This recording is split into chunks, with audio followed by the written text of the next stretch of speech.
Hello बच्चों। आज हम लोग क्लास 8th में हमारी इंग्लिश रीडर बुक्स का चैप्टर 14 देखने चल रहे हैं। चैप्टर का नाम क्या है? The man who gave India wings. तो वो इंसान जिसने भारत को पंख दिए। पंख दिए का मतलब यहाँ से है कि वह व्यक्ति जिसने भारत में पहली बार हवाई जहाज़ की यात्रा को सुलभ बनाया, आसान किया। तो चलिए स्टार्ट करते हैं। पहला क्वेश्चन क्या है? What was the name of JRD's parents and which country did they belong to? तो प्रश्न का मतलब ये है कि JRD के पेरेंट्स, माता पिता का नाम क्या था और वो किस देश से बिलोंग करते थे, किस देश से संबंधित थे। आंसर क्या होगा? JRD टाटा's father Ratan ji Dadabhai Tata was a Parsi and his mother Suzanne Briere was a French। मतलब JRD टाटा के पिता रतन जी दादा भाई टाटा एक पारसी थे और उनकी माता सुजैन ब्रियरे फ्रेंच मतलब फ्रांसीसी थी। नेक्स्ट क्वेश्चन क्या है? Name the aviation service setup by JRD। तो JRD ने जो कंपनी सेटअप की थी एविएशन के लिए, उसका नाम क्या था? The name of the aviation service set by JRD was Tata aviation service. तो उन्होंने जो कंपनी सेटअप की थी उसका नाम क्या था? Tata aviation service. फिर अगला क्वेश्चन है, why did he not have a college degree. उन्होंने कॉलेज डिग्री क्यों नहीं ली? कॉलेज से स्नातक की डिग्री उन्होंने क्यों नहीं ली थी? He did not have a college degree because his father did not consider college degree necessary to succeed in life. तो उन्होंने कॉलेज की डिग्री इसलिए नहीं ली क्योंकि उनके पिता को लगता था कि जीवन में सफल होने के लिए कॉलेज की डिग्री की आवश्यकता नहीं है। नेक्स्ट क्वेश्चन क्या है? Who became the director of Tata Sons and Board after रतनजी's death। तो डायरेक्टर कौन बना टाटा सन्स एंड बोर्ड का रतन जी की डेथ के पश्चात? तो क्या होगा? JRD Tata the eldest son of Ratan ji Tata became the director of Tata sons and board after his death. तो JRD टाटा जो कि सबसे बड़े पुत्र थे रतन टाटा के, वो उनकी मृत्यु के पश्चात डायरेक्टर बनते हैं Tata sons and board after his death. Next question क्या है? Why was JRD awarded the Bharat Ratna. तो JRD को भारत रत्न क्यों दिया गया था? तो जवाब क्या होगा? JRD was awarded the Bharat Ratna for his immense and diverse contribution to the development of India. तो JRD टाटा को अवार्ड दिया गया था भारत रत्न का उनके अत्यधिक और बहुत ही विविधतापूर्ण कंट्रीब्यूशन मतलब योगदान to the development of India, Bharat के विकास में उनके विविधतापूर्ण योगदान के लिए ये अवार्ड उन्हें दिया गया था। नेक्स्ट क्वेश्चन है, what was JRD's last public statement. JRD का आखिरी पब्लिक स्टेटमेंट क्या था? तो क्या था? JRD's last public statement was an appeal to Indians to maintain peace. तो उनका जो आखिरी पब्लिक स्टेटमेंट था वो था आम लोगों से कि आप लोग शांति बनाए रखें। अगला क्वेश्चन है, what different areas did JRD excel in. तो वो कौन कौन सी फील्ड थी, कौन कौन से एरिया थी जिसमें JRD ने अत्यधिक ही अच्छे कार्य किए थे? क्या होगा? JRD Tata excel not only as an aviator but also as a philanthropist, educationalist, sportsman, poet and sculpture. मतलब JRD जी ने न केवल एक उड़ान के लिए अग्रगामी के साथ ही वो लोग फिलेंथ्रोपिस्ट मतलब कि मानव परोपकार करने वाले भी थे, एजुकेशनलिस्ट मतलब हो गया कि शिक्षाविद भी थे, स्पोर्ट्स पर्सन एक खिलाड़ी भी थे, पोएट एक कवि भी थे और स्कल्पचर मतलब होता है मूर्तिकार, तो मूर्तिकार भी थे वो। तो ये सारी चीज़ें थी, ये सारी फील्ड थे जिसमें JRD टाटा ने बहुत ही सराहनीय कार्य किए। अगला प्रश्न क्या है? चूज द करेक्ट ऑप्शन इसमें देना है। JRD's father did not consider a college degree necessary, क्यों? To succeed in life. तो उनके पिताजी को नहीं लगता था कि जीवन में सफल होने के लिए डिग्री की कोई आवश्यकता है। अगला है, JRD receive the highest civilian award the Bharat Ratna in which year? 1992। फिर अगला है, JRD spend 75% of companies profit on. तो JRD ने अपनी कंपनी का 75% किस पे खर्च किया था? Looking after the workers and those in need, जो जिन्हें ज़रूरत थी और जो उनके कंपनी में काम करते थे उनके लिए उन्होंने 75% से अधिक खर्च कर दिया। नेक्स्ट क्वेश्चन है, यहाँ पे वर्ड पावर दिया गया है, आपको मैच कराना है। तो पहला क्या है, एंसेस्टर। एंसेस्टर मतलब होता है फोर फादर, और इसे हिंदी में कहते हैं पूर्वज।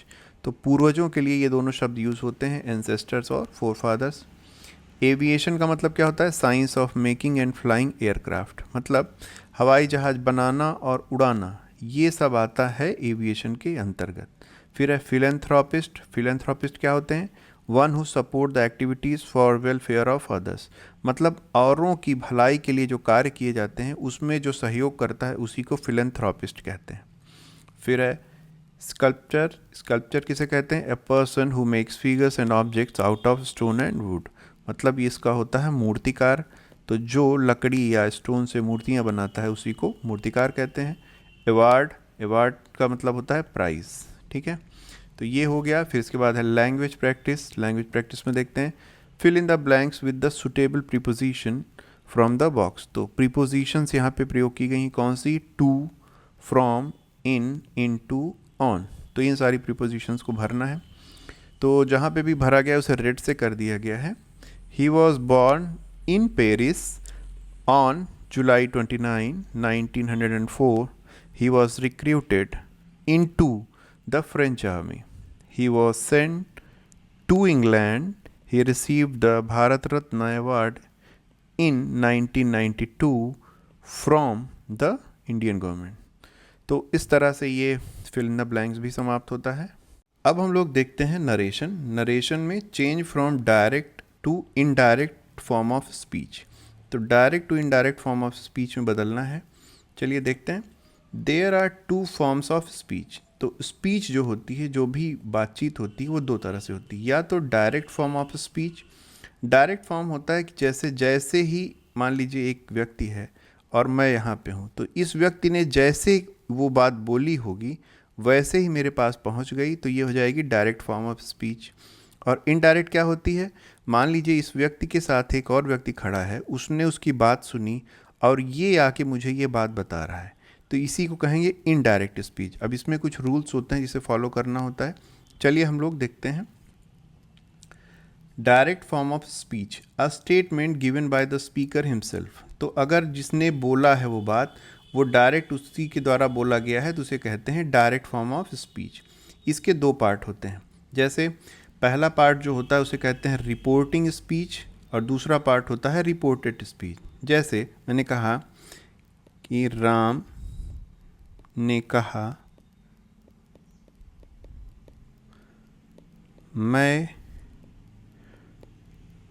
फुटबॉल लाया हूँ। तो अगर राम ने कहा मैं फुटबॉल लाया हूँ, तो यहाँ पे राम ने कहा ये पार्ट हो जाएगा रिपोर्टिंग स्पीच, मतलब बोलने वाला हो जाएगा रिपोर्टिंग स्पीच, और उसने जो बात बोली है उसको कहा जाएगा रिपोर्टेड स्पीच। तो ये बात आप ध्यान रखिएगा, रिपोर्टिंग स्पीच और रिपोर्टेड स्पीच, ये होता है डायरेक्ट फॉर्म ऑफ स्पीच में। इसमें भी एक एग्जांपल दिया गया है, she said to him love begets love. तो ये हो गया, इसमें से रिपोर्टिंग कौन सा हो जाएगा, रिपोर्टिंग हो जाएगा शी सेड टू हिम, और रिपोर्टेड हो जाएगा लव बिगेट्स लव। तो यहाँ पे दिया गया है reporting speech she said to him, reported speech love begets love. अब इनडायरेक्ट में क्या होता है, indirect form of speech statement conveyed by another person to someone. तो जैसा मैंने कहा कि एक व्यक्ति ने यहाँ पे बोला, दूसरे व्यक्ति ने उसे सुना, और सुनने के बाद वो आके मुझे वो बात बता रहा है, तो ये इनडायरेक्ट स्पीच हो गई। अगर ये व्यक्ति डायरेक्ट जैसे बोला वैसे ही मैं सुनता, तो वही डायरेक्ट स्पीच हो जाती। अब इसके कुछ नियम हम पहले देख लेते हैं। सबसे पहले एक सेंटेंस लिखते हैं।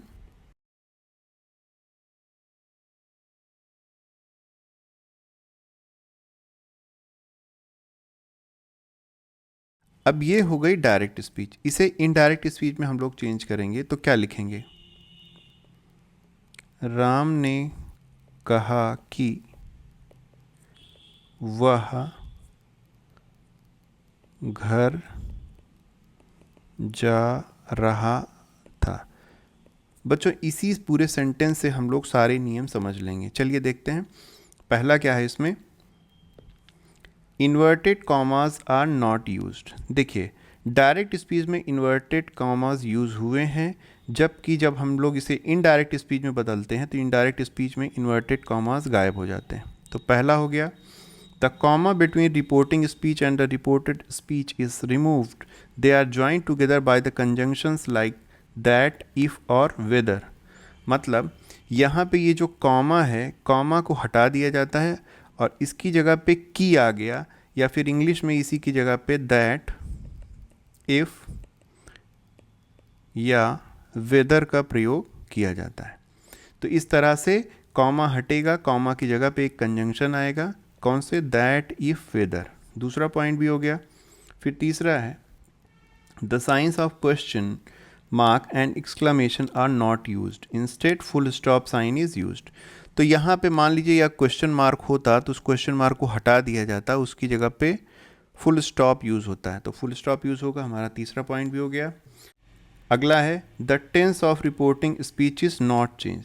देखिए यहाँ पे जो रिपोर्टिंग स्पीच ये है और ये है, तो यहाँ पे राम ने कहा पहले भी था, राम ने कहा बाद में भी है, मतलब ये भी पास्ट टेंस में था और ये भी पास्ट टेंस में है। इसका मतलब इसे चेंज नहीं किया जाएगा, रिपोर्टिंग स्पीच में किसी भी प्रकार का चेंज नहीं होगा। फिर है, the form of interrogative, imperative, exclamatory sentences are change to the assertive sentences. मतलब अगर वो किसी प्रकार का प्रश्नवाचक है, इम्परेटिव है, एक्सक्लामेटरी है, तो उसे एक घोषणात्मक वाक्य में बदल दिया जाता है। तो ये भी हो गया। जैसे यहाँ पे अगर ये क्वेश्चन मार्क होता तो उसे हटा दिया गया होता। फिर अगला है, the tense of reported speech is change according to the tense of reporting speech. मतलब क्या हुआ, देखिए यहाँ पे ये रिपोर्टेड स्पीच है और ये रिपोर्टेड स्पीच है, इसमें पहले जा रहा हूँ बोल रहा था तो मतलब ये प्रेजेंट टेंस में था, लेकिन जब इसे इनडायरेक्ट बनाते हैं तो प्रेजेंट को मैंने बदल दिया पास्ट टेंस में। क्यों? क्योंकि अब ब्रैकेट खुल चुका है, तो राम ने जो भी कहा था वो पास्ट टेंस में ही कहा था, और ये भी रिपोर्टेड स्पीच को भी हम लोगों को पास्ट टेंस में इसके अकॉर्डिंग ही बदल दिया जाएगा। रिपोर्टिंग स्पीच और रिपोर्टेड स्पीच इनडायरेक्ट में सेम टेंस में होते हैं। नेक्स्ट है, first person is reported speech changes according to the subject and the second person according to the object in the reported speech. For third person there is no change. मतलब क्या हुआ कि यहाँ पे फर्स्ट पर्सन राम ने कहा मैं, लेकिन मैं को जब हम लोग इसे इनडायरेक्ट में बदलेंगे तो मैं की जगह पे मैंने यूज़ कर दिया वह, तो राम के लिए यहाँ पे वह यूज़ हो गया है। तो इस तरह से हम लोग सब्जेक्ट को उसके प्रोनाउन का प्रयोग करके चेंज कर देते हैं। तो चलिए हम लोग देखते हैं। ही सेड आई हैव वन, ये डायरेक्ट स्पीच है, वो कहता है कि आई हैव वन, लेकिन जब इसी को इनडायरेक्ट स्पीच में ले जाएंगे तो ही said that he had one, indirect speech में। इसमें क्या क्या चेंजेस आए हम लोग देख लेते हैं। देखिए, इन्वर्टेड कॉमाज हट गए हैं, कॉमाज हट गए हैं, कॉमा की जगह पे दैट आ गया है। टेंस जो आई हैव वन था ये था प्रेजेंट परफेक्ट टेंस था, ये अब चेंज हो गया है पास्ट परफेक्ट में, पास्ट परफेक्ट में चेंज हो गया है। तो चूंकि ये भी पास्ट टेंस में है तो रिपोर्टिंग स्पीच, इसीलिए इस रिपोर्टेड स्पीच को भी पास्ट टेंस में बदल दिया गया है। तो बच्चों इस तरह से हम लोग देखेंगे। अब कुछ हमें दिए गए थे क्वेश्चंस, क्या है, change the following direct speech into indirect speech. क्या है, Madhu said I am very busy now, Madhu said that she was very busy then. क्या क्या चेंज हुआ है, इन्वर्टेड कॉमास को हटा दिया गया है, जो कॉमा था उसकी जगह पे दैट आ गया है। यहाँ पे प्रेजेंट कंटिन्यूअस टेंस था, कंटिन्यूअस टेंस था, ये अब बदल गया है पास्ट कंटिन्यूअस में। पास्ट कंटिन्यूअस में क्यों बदल गया, क्योंकि ये पास्ट टेंस में है, तो उसी के अकॉर्डिंग इसको बदलना है रिपोर्टिंग स्पीच के आधार पे। तो Madhu said that she was very busy, now को समय जो था उस समय का तुरंत का समय, आज के समय का वह समय हो गया, दिन हो गया, नाउ का दिन कर दिया गया। अगला सेंटेंस क्या है, he said I go to school every day. अब इस सेंटेंस में देखिए बच्चों, यहाँ पे एवरी डे लिखा है, मतलब ये यूनिवर्सल ट्रूथ है, यूनिवर्सल ट्रुथ। तो ये कभी नहीं चेंज होता, इसीलिए इस सेंटेंस में हम लोग टेंस को चेंज नहीं करेंगे। तो क्या होगा, he said that he goes to school every day. Said के बाद यहाँ पे दोनों कॉमास हट गए हैं, ये वाला इन्वर्टेड कॉमा के बाद यहाँ पे कॉमा भी हटा है, कॉमा की जगह पे दैट आ गया, लेकिन टेंस चेंज नहीं होगा क्योंकि एवरीडे हो यूज़ होने की वजह से हमें ये पता है कि ये रोज़ का काम है। तो he goes to school every day, तो ये सेंटेंस हो जाएगा। तीसरा है Ram said Anand is a good boy. अब इसको हम लोग चेंज करेंगे, राम सेड दैट आनंद इस की जगह पे क्या आ जाएगा, वॉज अ गुड बॉय। तो इस तरह से ये सेंटेंस चेंज कर देंगे। फिर नेक्स्ट है the girl said I like singing.